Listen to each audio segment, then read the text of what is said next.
If all my decisions and actions are determined by the distant past and the laws of nature, as determinism says, then it sure seems as though I'm not free. That is, I have no free will.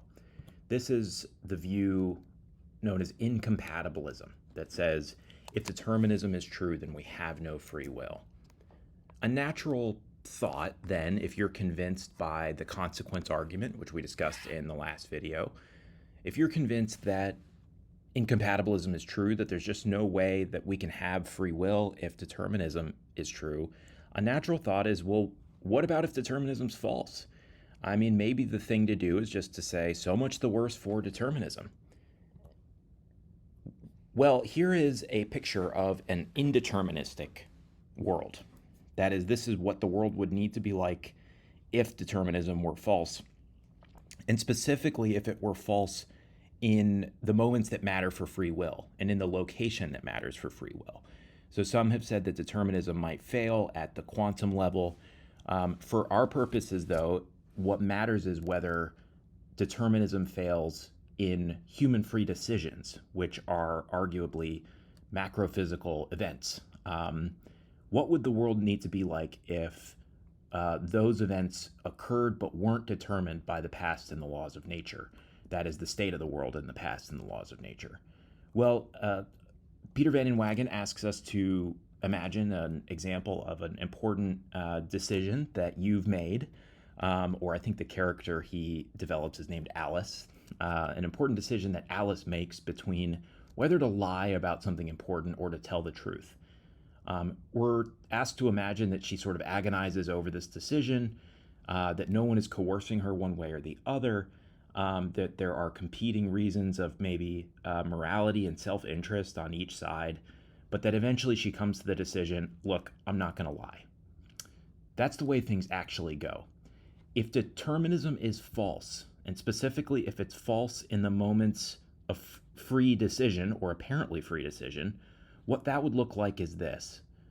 There was, at the moment that Alice, or let's say you, if you've made a decision like this, were trying to decide whether or not to lie, there were two possible futures literally branching out before you. One future in which you decide not to lie, and another future in which you decide to lie. Each of those at that moment is completely consistent with the past and the laws of nature.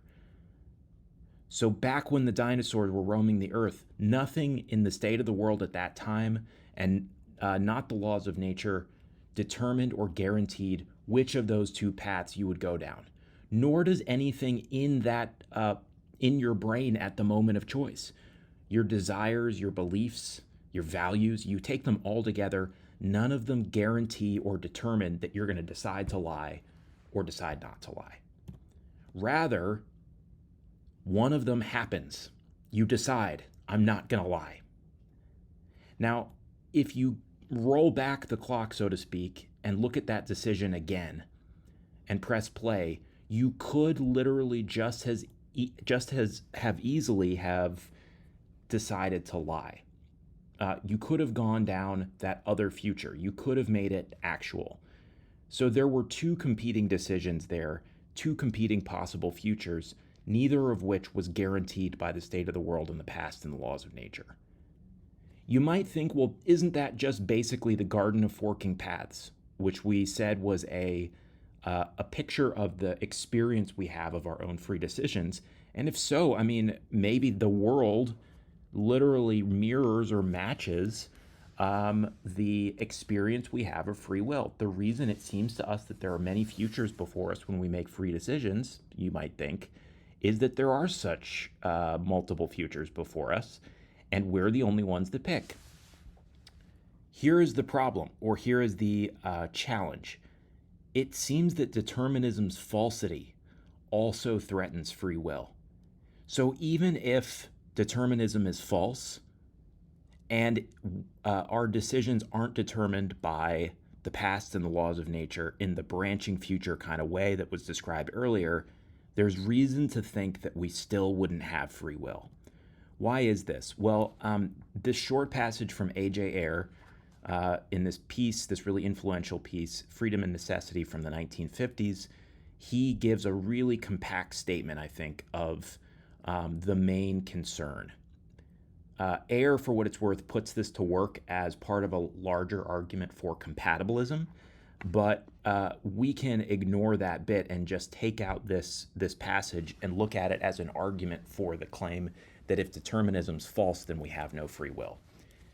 He asks us to imagine an example of choosing, so like your choice about telling the truth rather than lying. He says this, "But now we must ask how it is that I come to make my choice. Either it is an accident that I choose to act as I do, or it is not. If it is an accident, then it is merely a matter of chance that I did not choose otherwise. And if it is merely a matter of chance that I did not choose otherwise, it is surely irrational to hold me morally responsible for choosing as I did. But if it is not an accident, then presumably there is some sort of causal explanation of my choice. And in that case, we're led back to determinism." So the first half of this passage is what's crucial. If it is an accident, I think by that he means something like, if my decision not to lie wasn't caused by anything in the past or the laws of nature, then it's merely a matter of chance that I chose not to lie rather than lie. And then he adds, and surely I can't be responsible for, in a moral sense, or I would add otherwise, something that's just a matter of chance. This is what we'll call the randomness argument, and it's an articulation of an ancient worry about the relationship between determinism's falsity and freedom. Let's pick our example of you're choosing not to lie, or maybe it's Alice, if you want to go with Van Inwagen's character. The conclusion of the randomness argument, as we'll formulate it, is this. Therefore, if determinism is false, then I have no control over the fact that I chose not to lie. Now, that's obviously relevant to freedom because presumably you're only free with respect to things you have control over.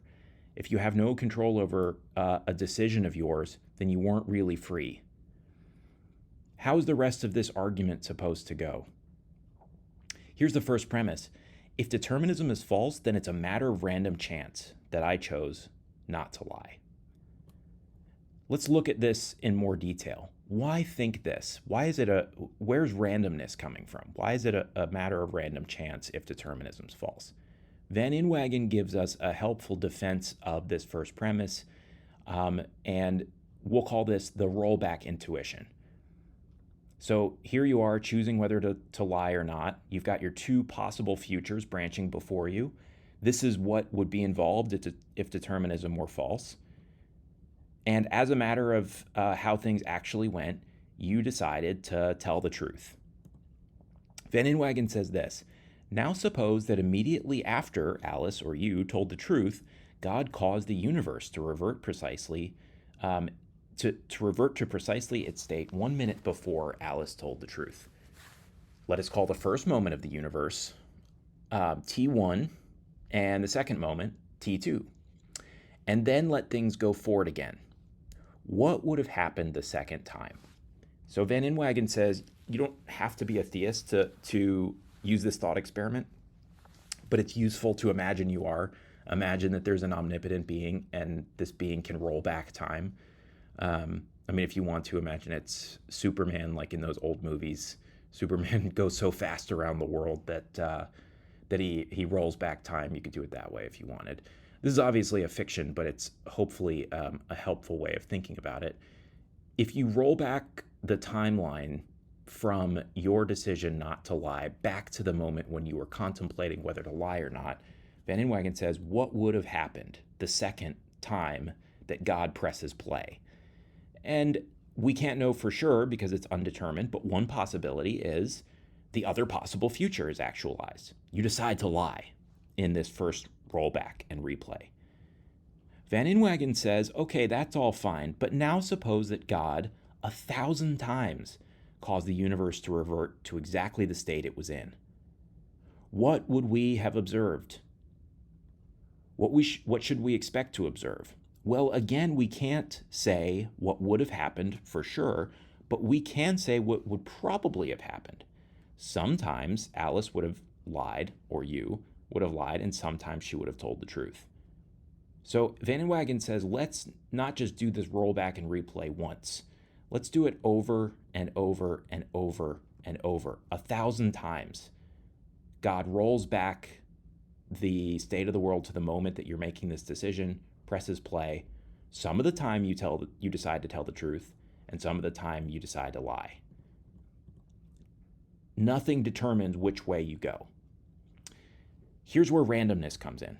Van Inwagen says, as the number of replays increases, we observers shall almost certainly observe the ratio of outcome truth, or don't lie, to the outcome lie settling down or converging on some value. Now, we don't know exactly what value this is going to converge on. There's two possible options in two possible futures here. So one natural thought is roughly 50% of the time after 1,000 rollbacks, there would be a truth-telling decision, and then the other 50% of the time there would be a lie decision. But there's other possible distributions of values. It could be that 70% of the time you decide to tell the truth, and 30% of the time you decide to lie, or even 90% of the time you decide to tell the truth, and 10% of the time you decide to lie. Notice that it can't be 100% of the time you decide to tell the truth, because otherwise the possibility in which you decide to lie wouldn't be a real possibility anymore. It would be impossible, or at least completely impossible for things to go that way in the actual world. So there has to be some chance of things going the other way as opposed to the way in which you choose to tell the truth. What that means then is that there's a 50-50 chance in the 50-50 case that you choose to tell the truth, and a 50% chance that you choose to lie. And if we look at the state of the world at the moment you're making the decision, to say that it's undetermined which future is actualized is just to say that there's a 50% chance you choose one future and a 50% chance you choose the other. But that's just randomness. That's a coin flip. Then whether or not you choose to lie or to tell the truth is akin to whether a random number generator spits out a 0 or a 1. That is sheer randomness. So this is the defense of the claim that if determinism is false, then it's a matter of random chance that I decide not to lie or tell the truth. Here is the second step of this argument that we get from Ayer. I have no control over what happens as a matter of random chance. He puts it in terms of responsibility. We could add that too. I'm not responsible for what happens as a matter of chance. Presumably, though, the reason I'm not responsible for what happens as a matter of chance is that I have no control over it. So this conclusion does follow. If determinism is false, then it's a matter of random chance that I choose not to lie. And I have no control over what happens as a matter of random chance. Therefore, if determinism is false, then I have no control over the fact that I choose not to lie. Our question then is, why believe premise 2? Because we've already defended premise 1. There's a simple defense, which is something like, think of a quasi-random event like a coin flip. If you're flipping a coin and it's a fair flip and a fair coin, then you have no control over whether it comes up heads or tails. To the extent that you do have some control over that, we tend to think, well, that's not a fair coin. So randomness seems to rule out control in the sense that you can be held responsible. Here's a wackier kind of case that maybe matches the case of random free decisions or random decisions, random undetermined decisions. Imagine that our guy here, Brock, wakes up and he has been, while he was asleep, he was kidnapped by a mad scientist, and his brain was wired up with this device that is a kind of mind control device. The mind control device, though, is a little weird in that the mad scientist, when the mad scientist presses a button, it doesn't deterministically cause Brock to do one thing as opposed to the other. Instead, what the button pressing does is it triggers a random number generator in the device, and if the random number generator spits out a 0, then the device shocks his neurons and causes him to choose to steal from this safe. On the other hand, if the random number generator spits out a 1, then the device shocks his brain and causes him not to choose to steal from the safe, and he walks out the door.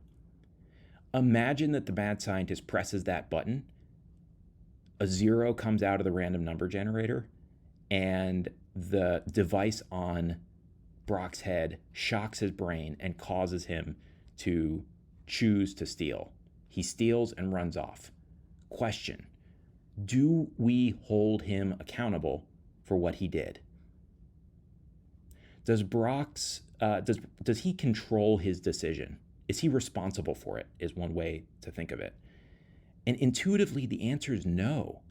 And the reason here is the source is the indeterminacy.